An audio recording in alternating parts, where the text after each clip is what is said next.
Almost every week, accidents happen on amusement rides that were only supposed to bring joy. Some people are luckier. For example, the passengers of a ride in Ohio who only had to climb their way down from a height of 60 meters. And in Wisconsin, people spent 3 hours hanging upside down from a broken ride. But a real tragedy happened in Florida with a 6-year-old boy who somehow fell off a ride, ending up with a bad injury. But in reality, almost a quarter of similar accidents end in death. But what horrors are hiding behind the statistics? And what actually kills people on amusement rides? A roller coaster can be seen as the hallmark of amusement parks. It's one of the world's most famous and oldest amusement rides. However, it's also the deadliest. In 10 years, out of all deadly accidents on amusement rides in the US, 73% happened on roller coasters. So, can the old technology be to blame? Since a lot of the rides were built in the 70s and 80s. For example, a ride at Bell's Amusement Park in Oklahoma. Back in 1975, they opened a ride called the Wildcat. It had only one car with 4 passengers, which at its highest point reached the level of a 4-story building. In April of 1997, precisely at this highest point of the Wildcat, a car got derailed with 3 teenagers in it. The children sped back down the slope and hit another car, preparing to set off. The impact made 14-year-old Patrick Kurak and 2 of his classmates, Ryan and Deontay, fly out of their seats. As it turned out, the passengers of the other car were a man named Johnny Fagan and his daughters, who were 12 and 9 years old, and a 3-year-old girl he was taking care of that day. After the crash, the men went unconscious, and the oldest girl fell to the ground, hitting her head. But all of the second car passengers only got minor trauma, while the teenagers weren't as lucky. Ryan and Deontay were taken to the hospital with fractures and head trauma, and Patrick Kurak died on the spot. That day, the park was overcrowded due to warm weather and a discount offer of 25 cents a ride. Likely not to lose profit, the owners decided not to halt the operation of the other rides, but they explained it as not wanting to cause panic. But the visitors of the Bell's Amusement Park really had things to worry about, since the tragedy was caused by the numerous faults in the ride. Firstly, the car got uncoupled from the wire rope, pulling it upward. Secondly, there was a fault in the brakes that were supposed to stop the car from going down in an emergency. But even that's not all of it. After a deadly catastrophe, the ride was dismantled, but instead of being destroyed, it was put up again in another place, and the Bell's Amusement Park kept working. Until 2006, after which it was closed due to problems with rent and turned into an eerie wilderness. The same end was fated for Expoland in the Japanese city of Osaka. This gigantic amusement park had been flourishing for 3 decades, but everything changed after the tragedy of May 5th, 2007. It was Children's Day in Japan, so the park had around 5,000 visitors. Everyone was minding their business on the territory of over 20 hectares, until an amusement ride called Fujin Raijin 2 caught their attention. Its track was 1,050 meters long, and its 6 train cars hit the speed of up to 75 kilometers per hour. The ride's distinguishing feature was that the passengers stood through the entire ride. On that horrific day, out of 24 places, 20 were taken. The train cars were already 40 meters above the ground when the park visitors heard a metal scratch and people's screams. Apparently, the Fujin Raijin 2 ride train got derailed, flew 300 meters down the tracks, and finally, one of its sections slammed against the fence. 19-year-old Yoshina Kogawara was squeezed between the seat and the handrail, and when the rescue services arrived, it turned out the girl died on the spot, hitting the fence with her head. The remaining 19 passengers were injured. The dead girl's friend's injuries were the heaviest. The park was immediately closed, and the police started the investigation. The results were shocking. The crash happened because a wheel axle had broken in the ride's second car. But the most horrifying thing is that it wasn't on the list of the ride parts the park employees had to inspect on monthly checkups. The wheel axles in the Fuji Raijin 2 cars hadn't been replaced since the ride was opened in 1992. The deadly accident literally destroyed Expoland, and 3 of its employees were prosecuted for professional negligence. And although in 2015, the park reopened without the deadly ride, bad reputation continued haunting the place. But can these tragedies be blamed solely on old mechanisms? how do we explain accidents that happened very recently? For example, the one at the Mexican La Feria amusement park in 2019. It was home to the legendary first-of-its-kind ride with a triple loop named Chimera. Its 5 cars took the passengers to the height of 34 meters, riding its over-kilometer-long tracks at the speed of 85 kilometers per hour. The ride appeared in La Feria in 2007 and was in operation until the tragic September day in 2019. Then, the train's last car derailed, rolled over, hit a metal structure, and fell to the ground from the height of 9 meters. 2 women in an extremely serious condition were taken to the hospital in time, and 2 young men died on the spot. The official investigation established that the tragedy had been caused by the ride's design flaws and poor maintenance. But the situation was much worse than this wording may lead you to think. The ride's technical condition was abysmal. The train was moving much faster than the designated speed, and instead of the 3 permitted train cars, 5 were attached. On one of them, the node knot got detached, which caused the catastrophe. But it also turned out Chimera was actually a Frankenstein, since it consisted of the parts of different rides. In this photo, you can see the train has node knots of different colors, and it's not a question of design. But if your hair hasn't yet stood on end because of this story, here's the last fact. The ride was built in 1984. For 13 years, it operated in Germany, and in 1997, it was sold to a Malaysian park. Then, the coaster changed its name to Magnum Force and ended up in London. Only after this, it was installed in Mexico. And even though the ride underwent reconstruction multiple times, it was never rebuilt from scratch. Moreover, it wasn't destroyed after the La Feria tragedy. It just got moved to another place. Now, the old amusement ride will be able to murder the visitors of the Indiana Beach Park. But this is not the exhaustive list of deadly roller coasters created decades ago. On July 14, 2022, another tragedy happened in a Danish park called Tivoli Friheden on a fairly new ride called the Cobra. Its highest point was at 25 meters, and its speed went up to 70 kilometers per hour. On this ride, the passenger seats were attached to the lower part of the ride instead of inside the train cars. And on that terrible July day, for no apparent reason, the last 2 seats derailed, hit the ride railings, and got stuck between them. The passengers were trapped and had to wait for help. When the rescue workers finally reached them, it turned out the 13-year-old boy had only an arm injury, but the 14-year-old girl in the neighboring seat had died. The police started the investigation, and the ride was closed forever.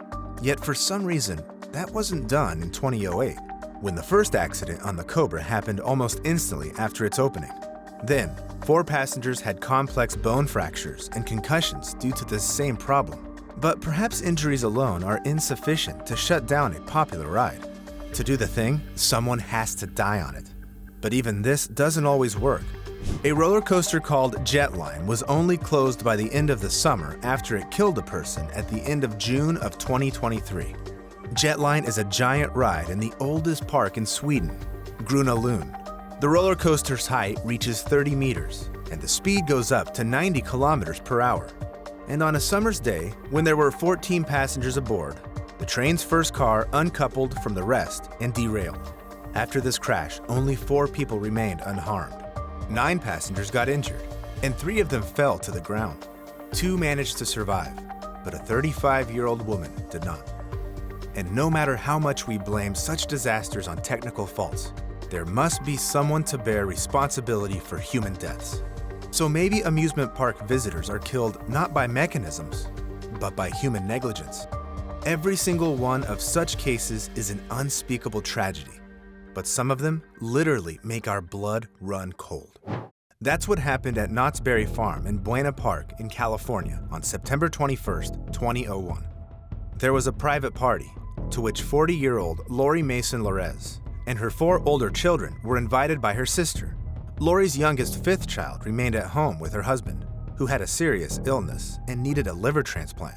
Lori agreed to take the children to the park to distract herself from her troubles, even for a little while. And, nearer to the closing time, late in the evening, they got into line for the perilous plunge. It's a steep ride with the height of 37 meters, to which the passengers were elevated on rafts and then let go of. so that they could slide down into the pool at 80 kilometers per hour. Lori, who was 177 centimeters tall and weighed 128 kilograms, noticed the ride had no restrictions for overweight people, so without hesitation, she took her place on the raft with her 3 children. Her 12-year-old daughter had to help her with the safety belts since they turned out a bit too short. But when Lori's raft tilted forward for the last descent, the woman fell out of her seat.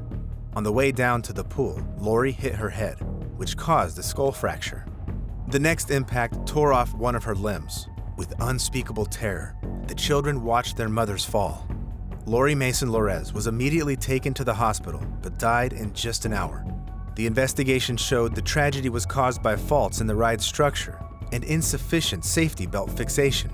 Yet, no one drew attention to the fact that the ride did, in fact, have a restriction for obese people, but it wasn't communicated anywhere.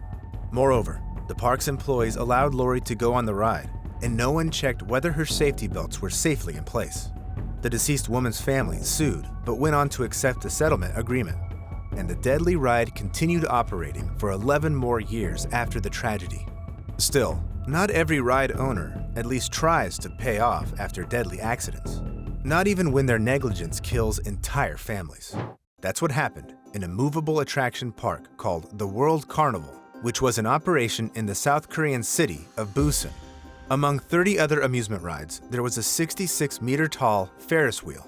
On August 13, 2007, one of the compartments was occupied by a family of 7. The wheel started rotating, and their compartment did not. Instead, it stopped abruptly, and the passengers fell onto the window.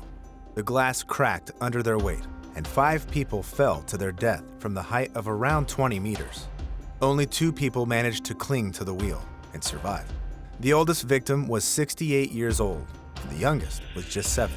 Some miracle saved the life of a 70-year-old man named Chon Un-soon, but he lost nearly all of his family.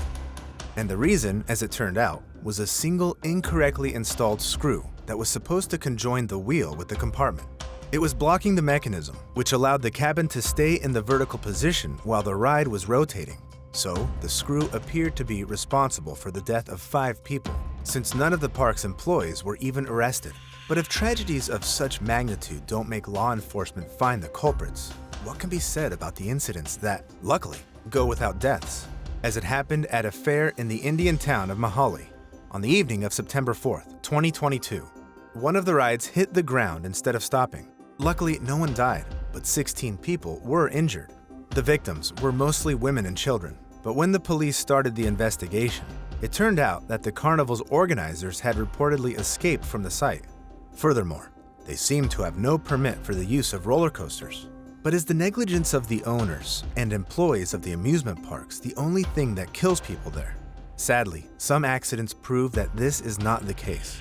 One of them happened in a U.S. water park called Six Flags Hurricane Harbor, located in the city of Concord, California. On June 2, 1997, around 120 secondary school students came there to celebrate their upcoming graduation. The children were relaxing under the constant supervision of the park's employees and their teachers. But after the announcement called them back to their buses, dozens of high schoolers ran to the nearest water slide. The guards warned them it was prohibited for this many people to go on the slide simultaneously, but the kids ignored the warning and started descending from a 23-meter-tall slide. The attraction collapsed under their weight. Dozens of children fell on the ground, and the others continued moving in the broken slide to the pool, which immediately got red with blood. At least 32 children got injured and ended up in the hospital, and one 17-year-old girl died. As it turned out, the teenagers wanted to beat a school record for the maximum number of people on the slide. They were just chasing positive emotions, but forgot about safety rules.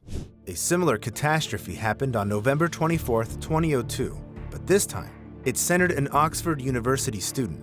A 19-year-old future biochemist, Kostin Yankov. He was a member of the university extreme sports club named the Oxford Stunt Factory, and he decided to take part in the launch of a human trebuchet. Its creators, Richard and David, had taken into consideration all of the imaginable safety rules, or so it seemed. They weighed every jumper wearing special protective gear and equipped the trebuchet with counterweights to correct the shooting distance. After this, A trial shot was performed using cargo of the same weight as the participant. If the cargo fell onto the safety net installed nearby, it was all okay. That day, other participants went before Kosted and Yankov.